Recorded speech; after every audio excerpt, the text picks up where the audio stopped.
I've been walking through the noise, chasing every echoed voice, every answer fading like the dawn. I was reaching for the sky with 1,000 reasons why, but my heart was still so far from home.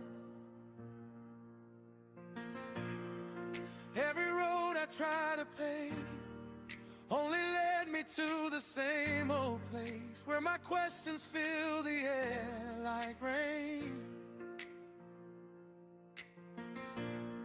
So I fell down to my knees, whispered through the quiet breeze, are you there? Will you explain? If you're the Alpha and Omega, beginning and the end, then you see the doubts inside me and the places I won't bend. So I'm coming to you, God, with my questions, not afraid of what the answers might be. Open up my heart like the heavens, let your word come alive in me. I don't know religion without reason. I don't want a truth I can't see. If you're the way, the truth, the life, then teach me how to listen. Teach me how to believe. Psalm 46:10. Be still and know that I am God. Speak and I will follow. Lead me into truth tonight.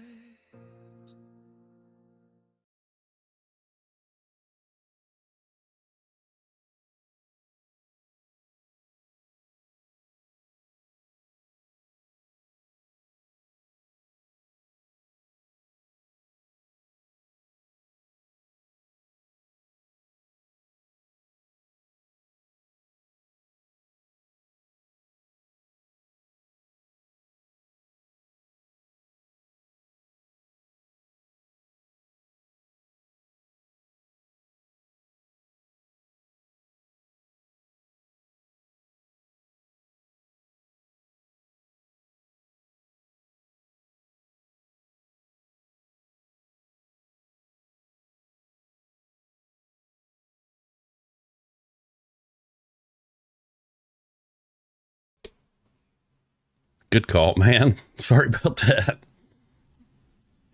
Well, I said good morning, God bless you, and I'm glad you're here. And that goes to anyone else that's listening. Thanks for catching that. Right on. All right, we were at Leviticus 1-7 yesterday, so we're going to get right into Leviticus 8. The Lord spoke to Moses, saying, take Aaron and his sons with him, and the garments, and the anointing oil, and the bull of the sin offering, and the 2 rams, and the basket of unleavened bread, and assemble all the congregation at the entrance of the tent meeting. And Moses did as the Lord commanded him, and the congregation was assembled at the entrance of the tent of meeting. And Moses said to the congregation, this is the thing that the Lord has commanded to be done. And Moses brought Aaron and his sons, and washed them with water. And he put the coat on him, and tied the sash around his waist, and clothed him with the robe, and put the ephod on him, and tied the skillfully woven band of the ephod around him, binding it to him with the band.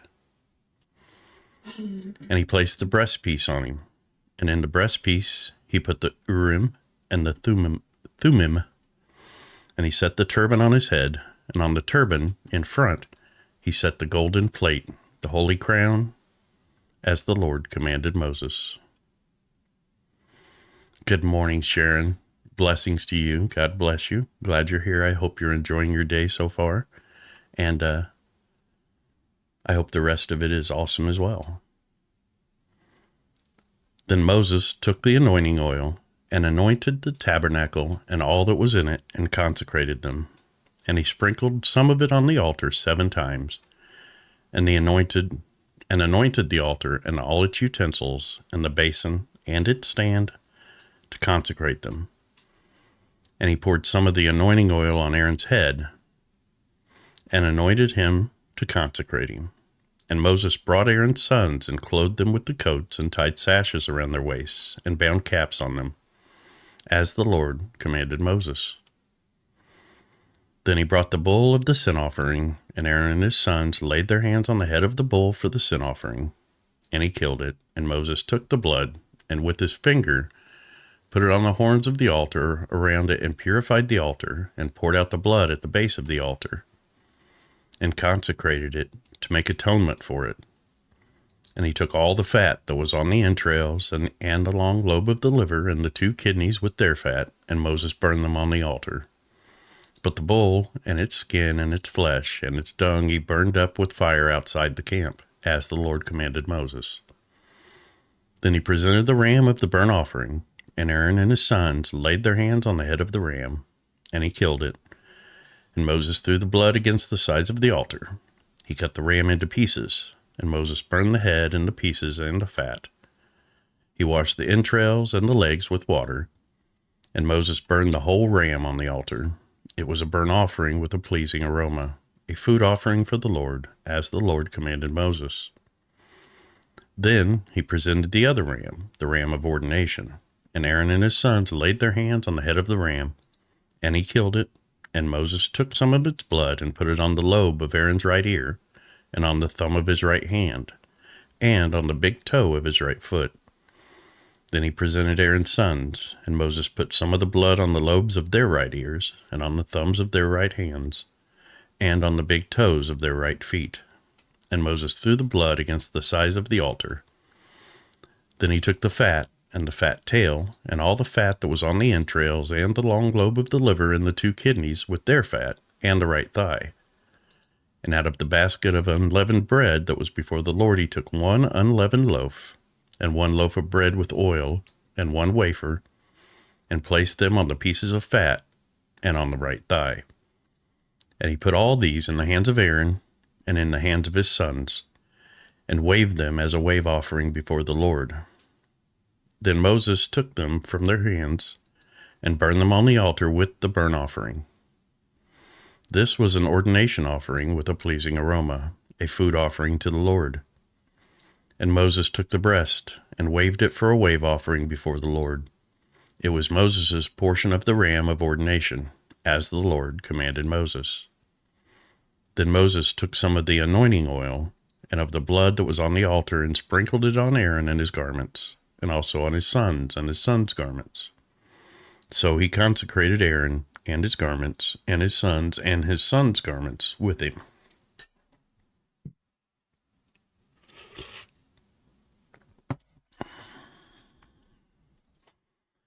And Moses said to Aaron and his sons, "Boil the flesh at the entrance of the tent of meeting, and there eat it, and the bread that is in the basket of ordination offerings, as I commanded, saying, Aaron and his sons shall eat it. And what remains of the flesh and the bread you shall burn up with fire, and you shall not go outside the entrance of the tent of meeting for 7 days, until the days of your ordination are completed. For it will take 7 days to ordain you. As has been done today, the Lord has commanded to be done to make atonement for you. At the entrance of the tent of meeting, you shall remain day and night for 7 days, performing what the Lord has charged, so that you do not die. For so I have been commanded." And Aaron and his sons did all the things that the Lord commanded by Moses. On the 8th day, Moses called to Aaron and his sons and the elders of Israel. And he said to Aaron, "Take for yourself a bull calf for a sin offering, and a ram for a burnt offering, both without blemish, and offer them before the Lord. And say to the people of Israel, Take a male goat for a sin offering, and a calf and a lamb, both a year old, without blemish, for a burnt offering, and an ox and a ram for peace offerings, to sacrifice before the Lord, and a grain offering mixed with oil, for today the Lord will appear to you." And they brought what Moses commanded in front of the tent of meeting, and all the congregation drew near and stood before the Lord. And Moses said, "This is the thing that the Lord commanded you to do, that the glory of the Lord may appear to you." Then Moses said to Aaron, "Draw near to the altar, and offer your sin offering and your burnt offering, and make atonement for yourself and for the people, and bring the offering of the people, and make atonement for them, as the Lord has commanded." So Aaron drew near to the altar, and killed the calf of the sin offering, which was for himself. And the sons of Aaron presented the blood to him, and he dipped his finger in the blood, and put it on the horns of the altar, and poured out the blood at the base of the altar. But the fat, and the kidneys, and the long lobe of the liver from the sin offering he burned on the altar, as the Lord commanded Moses. The flesh and the skin he burned up with fire outside the camp. Then he killed the burnt offering, and Aaron's sons handed him the blood, and he threw it against the sides of the altar. And they handed the burnt offering to him, piece by piece, and the head, and he burned them on the altar. And he washed the entrails and the legs, and burned them with the burnt offering on the altar. Then he presented the people's offering, and took the goat of the sin of offering that was for the people, and killed it, and offered it as a sin offering, like the first one. And he presented the burnt offering, and offered it according to the rule. And he presented the grain offering, took a handful of it, and burned it on the altar, besides the burnt offering of the morning. Then he killed the ox and the ram, the sacrifice of peace offerings for the people. And Aaron's sons handed him the blood, and he threw it against the sides of the altar. But the fat pieces of the ox and the ram, the fat tail, and that which covers the entrails, and the kidneys, and the long lobe of the liver, they put the fat pieces on the breasts, and he burned the fat pieces on the altar. But the breasts and the right thigh, Aaron waved for a wave offering before the Lord, as Moses commanded. Then Aaron lifted up his hands toward the people and blessed them, and he came down from offering the sin offering and the burnt offering and the peace offerings. And Moses and Aaron went into the tent of meeting, and when they came out, they blessed the people. And the glory of the Lord appeared to all the people. And fire came out from before the Lord, and consumed the burnt offering and the pieces of fat on the altar. And when all the people saw it, they shouted and fell on their faces. Now Nadab and Abihu, the sons of Aaron, each took his censer and put fire in it, and laid incense on it, and offered unauthorized fire before the Lord, which he had not commanded them. And fire came out from before the Lord and consumed them, and they died before the Lord. Wow. Then Moses said to Aaron, "This is what the Lord has said. Among those who are near me I will be sanctified, and before all the people I will be glorified." And Aaron held his peace. And Moses called Mishael and Elzaphan, the sons of Uzziel, the uncle of Aaron, and said to them, "Come near, carry your brothers away from the front of the sanctuary and out of the camp." So they came near and carried them in their coats out of the camp, as Moses had said. And Moses said to Aaron and to Eleazar and Ithamar his sons, "Do not let the hair of your heads hang loose. Do not tear your clothes, lest you die, and wrath come upon all the congregation. But let your brothers, the whole house of Israel, bewail the burning that the Lord has kindled. And do not go outside the entrance of the tent of meeting, lest you die, for the anointing oil of the Lord is upon you." And they did according to the word of Moses. And the Lord spoke to Aaron, saying, "Drink no wine or strong drink, you or your sons with you, when you go into the tent of meeting, lest you die. It shall be a statute forever throughout your generations. You are to distinguish between the holy and the common, and between the unclean and the clean. And you are to teach the people of Israel all the statutes that the Lord has spoken to them by Moses." Moses spoke to Aaron and Eleazar and Ithamar, his surviving sons, "Take the grain offering that is left of the Lord's food offerings, and eat eat it unleavened beside the altar, for it is most holy. You shall eat it in a holy place, because it is your due and your son's due, from the Lord's food offerings, for so I am commanded. But the breast that is waved and the thigh that is contributed you shall eat in a clean place, you and your sons and your daughters with you. For they are given as your due and your sons' due from the sacrifices of the peace offerings of the people of Israel. The thigh that is contributed and the breast that is waved, they shall bring with the food offerings of the fat pieces to wave for a wave offering before the Lord. And it shall be yours and your sons with you as a due forever, as the Lord has commanded. Now Moses diligently inquired about the goat of the sin offering, and behold, it was burned up. And he was angry with Eleazar and Ithamar, the surviving sons of Aaron, saying, Why have you not eaten the sin offering in the place of the sanctuary, since it is a thing most holy, and has been given to you that you may bear the iniquity of the congregation, to make atonement for them before the Lord? Behold, its blood was not brought to the inner part of the sanctuary. You certainly ought to have eaten it in the sanctuary as I commanded. And Aaron said to Moses, Behold, today they have offered their sin offering and their burnt offering before the Lord, and yet such things as these have happened to me. If I had eaten the sin offering today, would the Lord have approved? And when Moses heard that, he approved. All right, this is an interesting part here, the clean and unclean animals.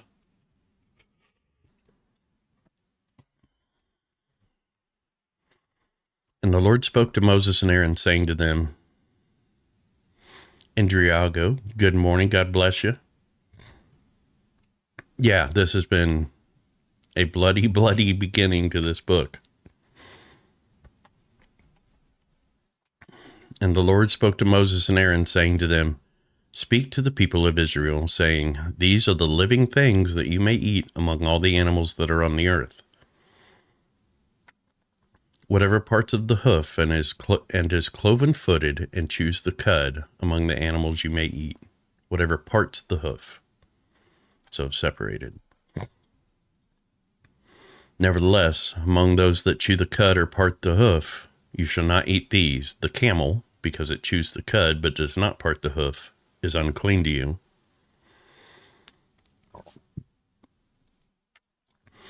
And the rock badger, because it chews the cud but does not part the hoof, is unclean to you.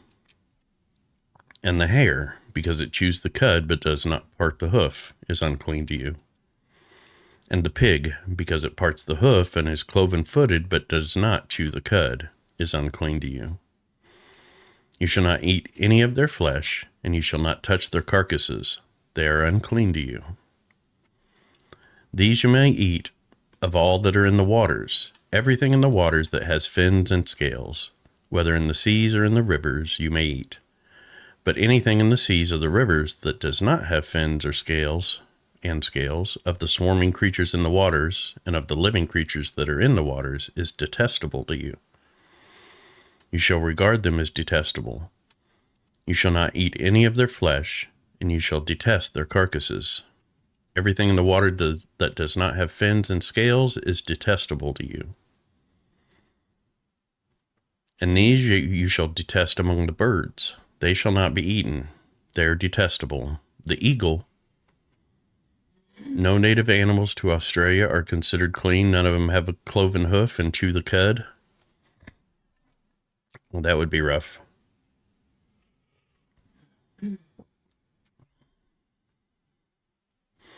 The eagle, the bearded vulture, the black vulture, the kite. I'm not sure what that is. Oh, yeah, I know what that is. Okay.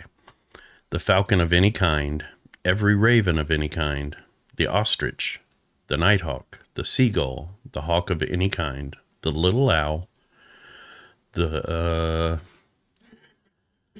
cormorant, I don't know what that is, the short-eared owl, the barn owl, the tawny owl, the carrion vulture, the stork, the heron of any kind, the hoopoe, and the bat. All winged insects that go on all fours are detestable to you. Yet among the winged insects that go on all fours, you may eat those that have jointed legs above their feet, with which to hop on the ground. Of them you may eat the locust of any kind, the bald locust of any kind, the cricket of any kind, and the grasshopper of any kind. But all other winged insects that have 4 feet are detestable to you. And by these you shall become unclean. Whoever touches their carcass shall be unclean until the evening. And whoever carries any part of their carcass shall wash his clothes and be unclean until the evening. Every animal that parts the hoof but is not cloven-footed or does not chew the cud is unclean to you. Everyone who touches them shall be unclean. And all that walk on their paws among the animals that go on all fours are unclean to you. Whoever touches their carcass shall be unclean until the evening, and whoever carries their carcass shall wash his clothes and be unclean until the evening. They are unclean to you.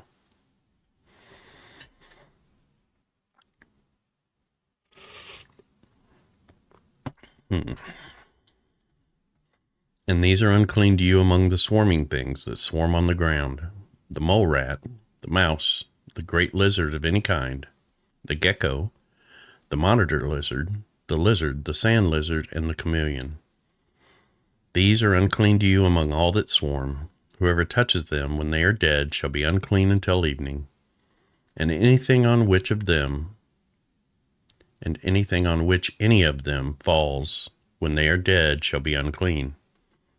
Whether it is an article of wood or a garment or a skin or a sack, any article that is used for any purpose, it must be put into the water, and it shall be unclean until the evening, then it shall be clean. And if any of them falls into the earthenware vessel, all that is in it shall be unclean, and you shall break it. Any food in it that could be eaten, on which water comes, shall be unclean, and all drink that could be drunk from every such vessel shall be unclean. And everything on which any part of their carcass falls shall be unclean, whether oven or stove, it shall be broken into pieces. They are unclean and shall remain unclean for you. Nevertheless, a spring or a cistern holding water shall be clean, but whoever touches a carcass in them shall be unclean. And if any part of their carcass falls upon any seed grain that is to be sown, it is clean. But if water is put on the seed and any part of their carcass falls on it, it is unclean to you. And if any animal which you may eat dies, whoever touches its carcass shall be unclean until evening, and whoever eats of its carcass shall wash his clothes and be unclean until the evening. And whoever carries the carcass shall wash his clothes and be unclean until the evening.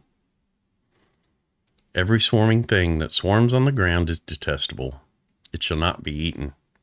Whatever goes on its belly, and whatever goes on all fours, or whatever has many feet, any swarming thing that swarms on the ground you shall not eat, for they are detestable. Yeah, I don't want to eat them anyway. You shall not make yourself detestable with any swarming thing that swarms, and you shall not defile yourself with them, and become unclean through them. For I am the Lord your God. Consecrate yourselves, therefore, and be holy, for I am holy. You shall not defile yourselves with any swarming thing that crawls on the ground. For I am the Lord who brought you up out of the land of Egypt to be your God. You shall therefore be holy, for I am holy. This is the law about beast and bird, and every living creature that moves through the waters, and every creature that swarms on the ground, to make a distinction between the unclean and the clean, and between the living creature that may be eaten and the living creature that may not be eaten.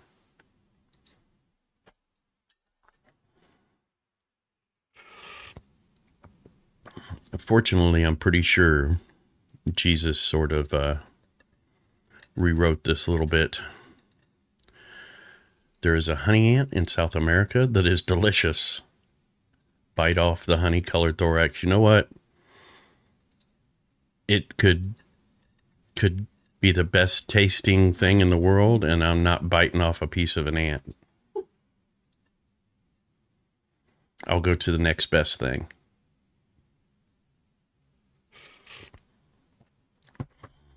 Now, the chocolate-covered ants I'd probably try because, chocolate. But yeah, I don't think I'd just like pick up an ant and bite off a piece. I know what honey tastes like. The Lord spoke to Moses, saying, Speak to the people of Israel, saying, If a woman conceives and bears a male child, then she shall be unclean for 7 days. As at the time of her menstruation she shall be unclean, and on the 8th day the flesh of his foreskin shall be circumcised. Then she shall continue for 33 days in the blood of her purifying.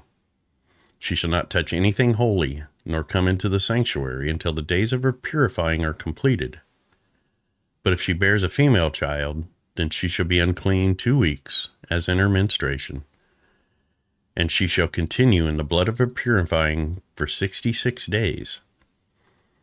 And when the days of her purifying are completed, whether for a son or for a daughter, she shall bring to the priest at the entrance of the tent of meeting a lamb 1 year old for a burnt offering, and a pigeon or a turtle dove for a sin offering. And he shall offer it before the Lord and make atonement for her.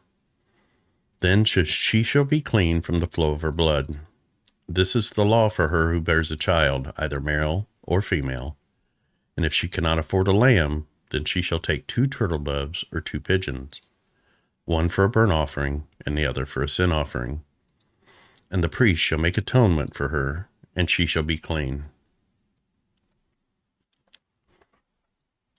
The Lord spoke to Moses and Aaron, saying, When a person has on the skin of his body a swelling or an eruption or a spot, and it turns into a case of leprous disease on the skin of his body, then he shall be brought to Aaron the priest, or to one of his sons the priests, and the priest shall examine the diseased area on the skin of his body.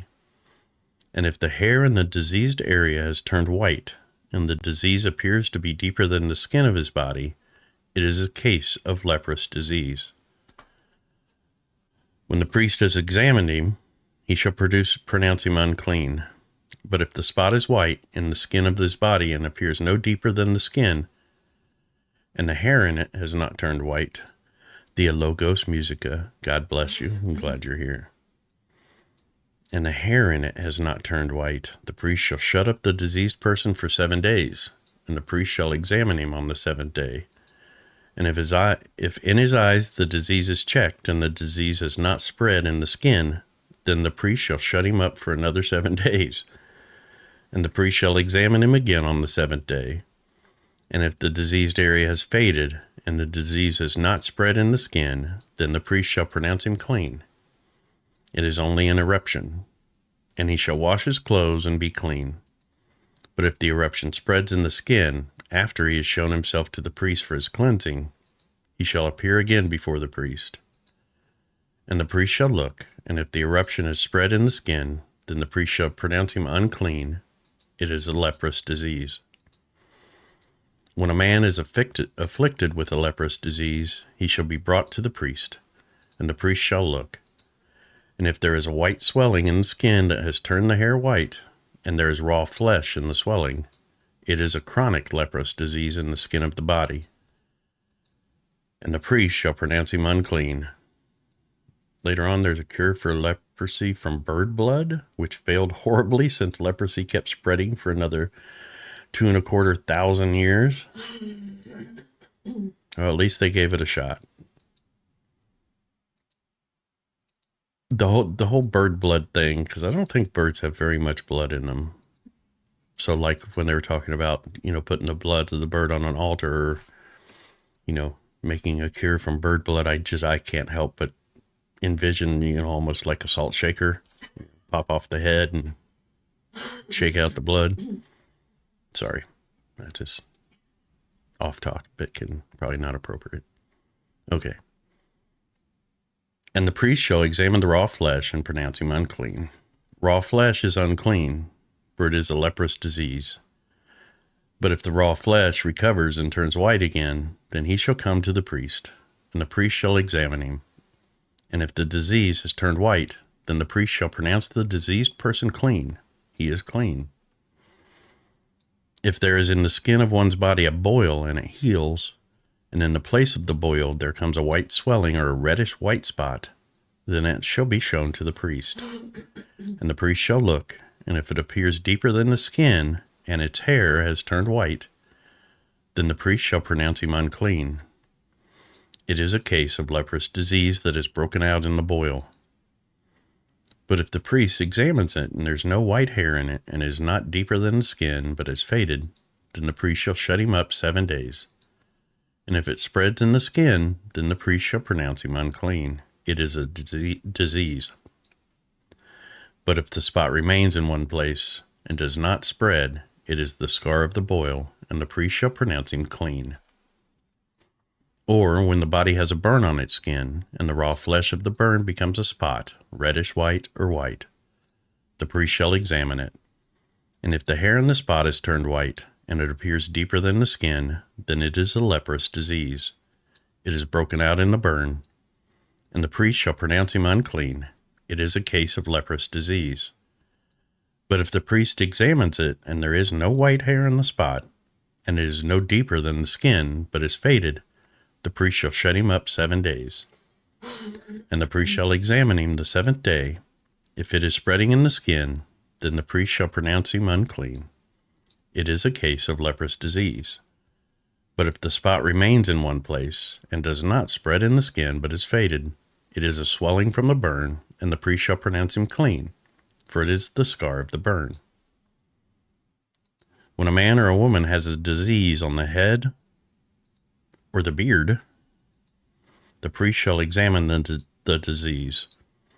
And if it appears deeper than the skin, and the hair in it is yellow and thin, then the priest shall pronounce him unclean. It is an itch, a leprous disease of the head or the beard. But if the priest examines the itching disease, and it appears no deeper than the skin, and there is no black hair in it, then the priest shall shut up the person with the itching disease for 7 days. Anybody know what the itching disease they're talking about is? Or are they talking about it's Poison ivy? just leprous? I don't know. And on the 7th day, the priest shall examine the disease. If the itch has not spread, and there is no yellow hair, and the itch appears to be no deeper than the skin, then he shall shave himself, but the itch he shall not shave. And the priest shall shut up the person with the itching disease for another 7 days. And on the 7th day, the priest shall examine the itch. And if the itch has not spread in the skin, and it appears to be no deeper than the skin, then the priest shall pronounce him clean. And he shall wash his clothes and be clean. But if the itch spreads in the skin after his cleansing, then the priest shall examine him. And if the itch is spread in the skin, the priest need not seek for the yellow hair. He is unclean. But if in his eyes the itch is unchanged, and black hair has grown in it, the itch is healed and he is clean, and the priest shall pronounce him clean. Well, leprosy is from bacteria, which is cured with modern medicine after 6 months of treatment, losing contagiousness. I was wondering if leprosy is still around, or if we managed to get rid of it.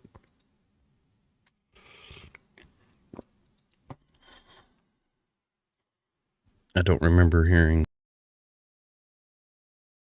case of leprosy. That was the wrong button. That was the wrong button. Hold on.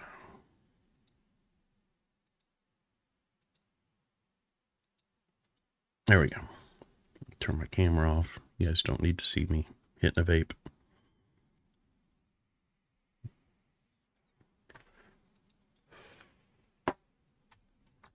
Okay.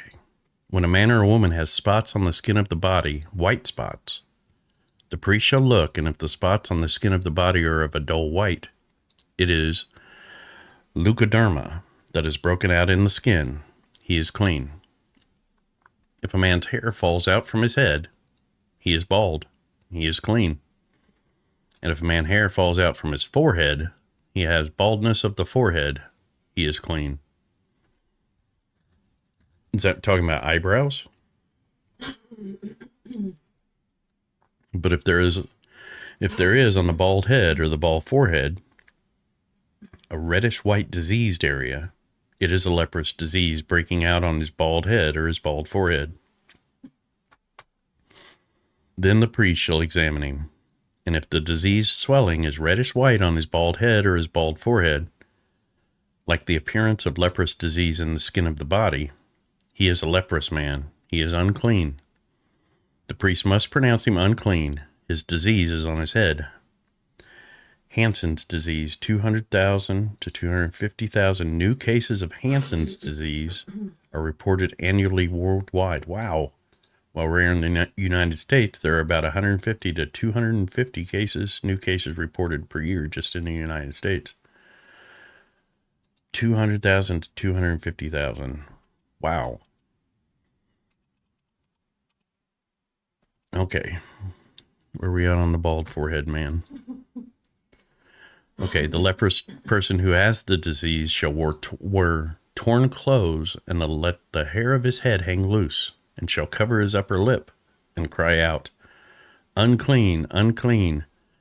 He shall remain unclean as long as he has the disease. He is unclean. He shall live alone. His dwelling shall be outside the camp.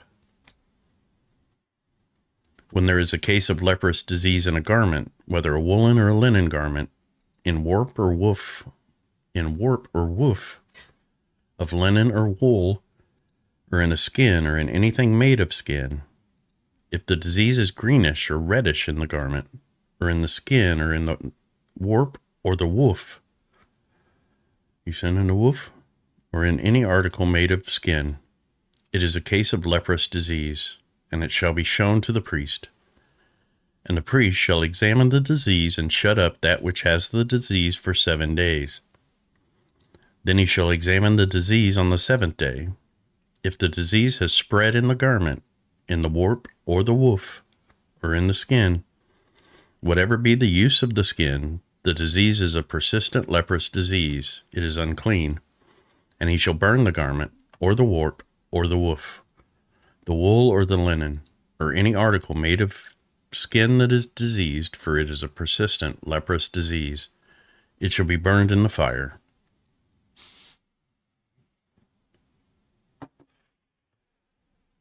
And if the priest examines, and if the disease has not spread in the garment, in the warp or the woof, or any article made of skin, then the priest shall command that they wash the thing in which is the disease, and he shall shut it up for another 7 days. And the priest shall examine the diseased thing after it has been washed, and if the appearance of the diseased area has not changed, though the disease has not spread, it is unclean. You shall burn it in the fire, whether the rod is on the back or on the front. But if the priest examines, and if the diseased area has faded after it's been washed, he shall tear it out of the garment or the skin or the warp or the woof. Then if it appears again in the garment, in the warp or the woof, or in any article made of skin, it is spreading. You shall burn with fire whatever has the disease, but the garment or the warp or the woof, or any article made of skin from which the disease departs when you have washed it, shall then be washed a second time and be clean. Justified Woodworks. I don't know about that. Doesn't Australia have native cows?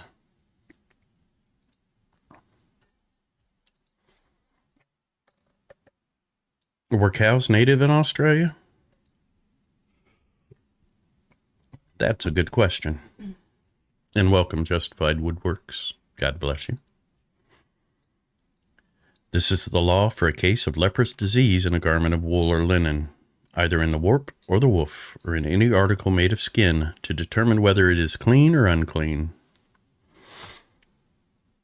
Did they import like cattle and stuff like that when they basically made it a prison?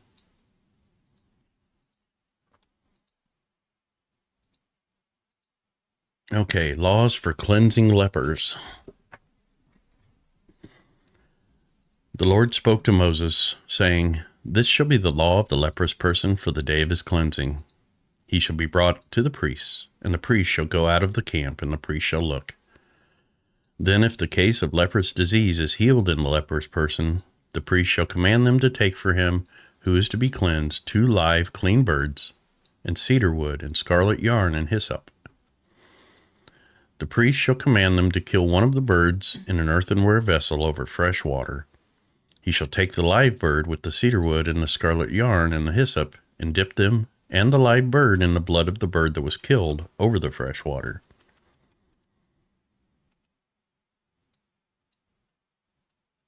And he shall sprinkle it 7 times on him who is to be cleansed of the leprous disease.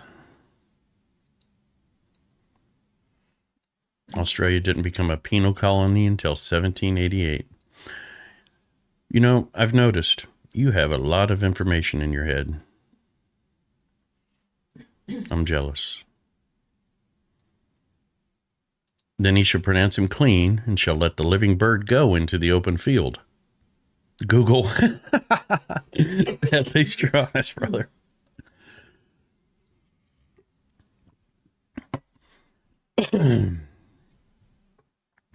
Okay. Where was I? Letting the bird go. Let the living bird go into the open field. And he who is to be cleansed shall wash his clothes and shave off all his hair and bathe himself in water, and he shall be clean. And after that he may come into the camp, but live outside his tent 7 days. And on the 7th day he shall shave off all his hair from his head, his beard, and his eyebrows. He shall shave off all his hair, and then he shall wash his clothes and bathe his body in water, and he shall be clean. And on the 8th day he shall take 2 male lambs without blemish, and 1 ewe lamb, a year old, without blemish, and a grain offering of the 3/10 of an ephah, of fine flour mixed with oil, and 1 log of oil. And the priest who cleanses him shall set the man who is to be cleansed and these things before the Lord at the entrance of the tent of meeting. And the priest shall take 1 of the male lambs and offer it for a guilt offering, along with the log of oil, and wave them for a wave offering before the Lord. And he shall kill the lamb in the place where they kill the sin offering and the burnt offering, in the place of the sanctuary. For the guilt offering, like the sin offering, belongs to the priest. It is most holy. I was raised in a cult, so forbidden to ask questions, so I learned how to get really good at asking questions. Nice. We talked about that before, didn't we?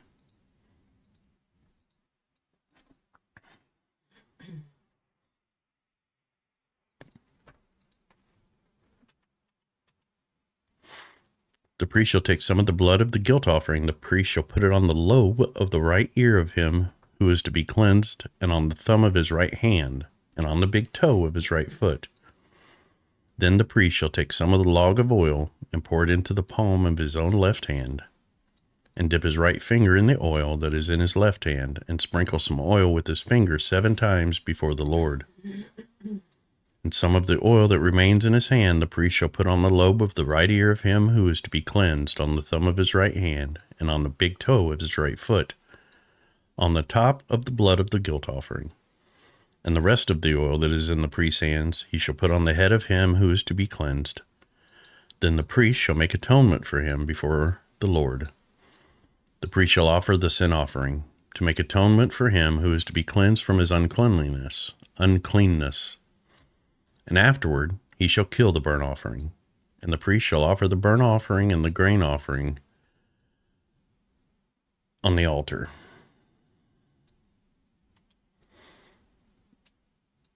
Ruckmanite. Yeah, I don't remember you giving me a name for it. I do remember you telling me about the cult. Let me write that down. I hadn't heard of that one. Nope, I can't do that there.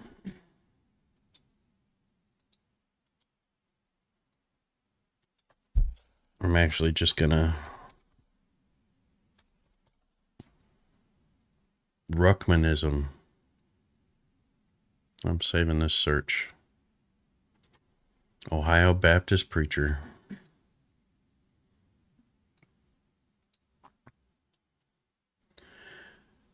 Peter S. Ruckman, head of the Pensacola Bible Institute in Pensacola, Florida. Teaching's basically Baptistic and dispensational with some radical twists that set it apart as an unorthodox position. All right.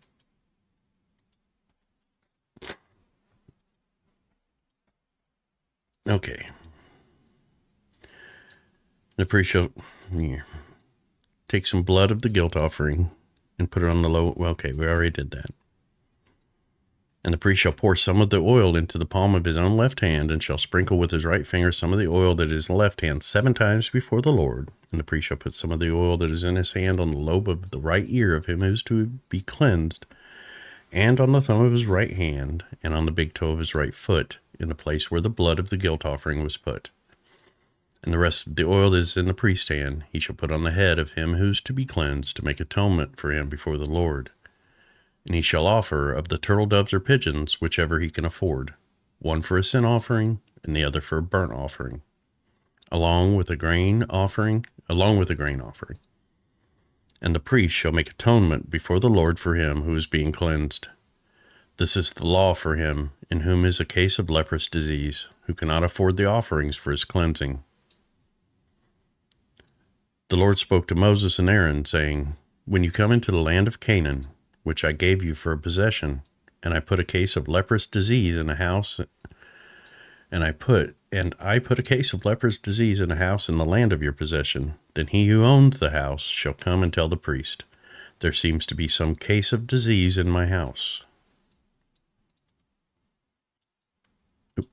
Okay. Then the priest shall command that they empty the house before the priest goes to examine the disease, lest all that is in the house be declared unclean. And afterward the priest shall go in to see the house, and he shall examine the disease. And if the disease is in the walls of the house with greenish or reddish spots, and it appears to be deeper than the surface, then the priest shall go out of the house to the door of the house and shut up the house 7 days. Is this like talking about mold? And the priest shall come again on the 7th day and look. If the disease has spread in the walls of the house, then the priest shall command that they take out the stones in which is the disease and throw them into an unclean place outside the city. And he shall have the inside of the house scraped all around, and the plaster that they scrape off they shall pour out into an unclean place outside the city. Then they shall take other stones and put them in the place of those stones, and he shall take other plaster and plaster the house.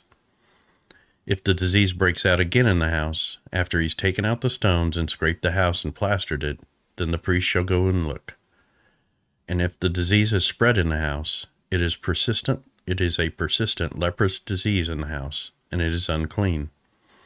And he shall break down the house, its stones and timber, and all the plaster of the house, and he shall carry them out of the city to an unclean place.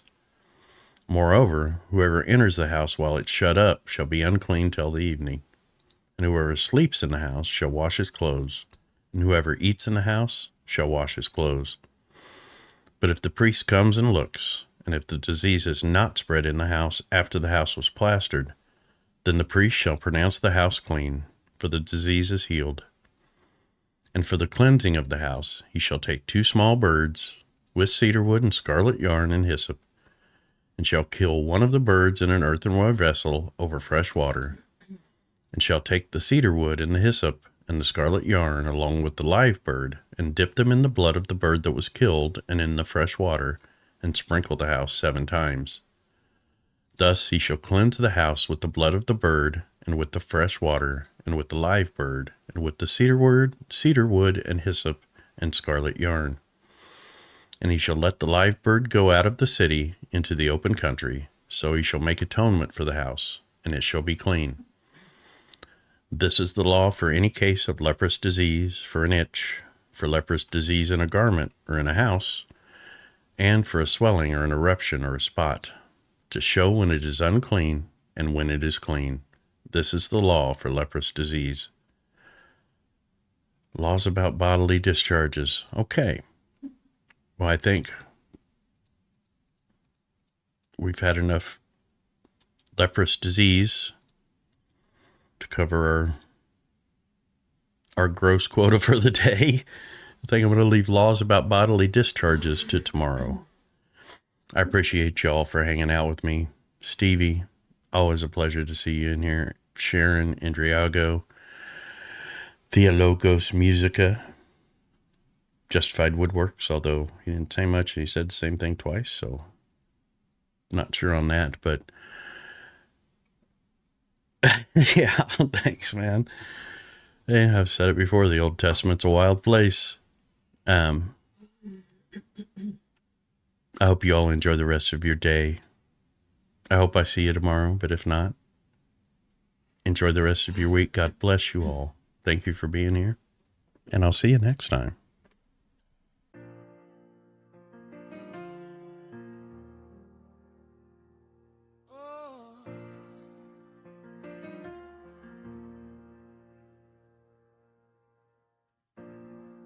I've been walking through the noise, chasing every echoed voice, every answer fading like the dawn.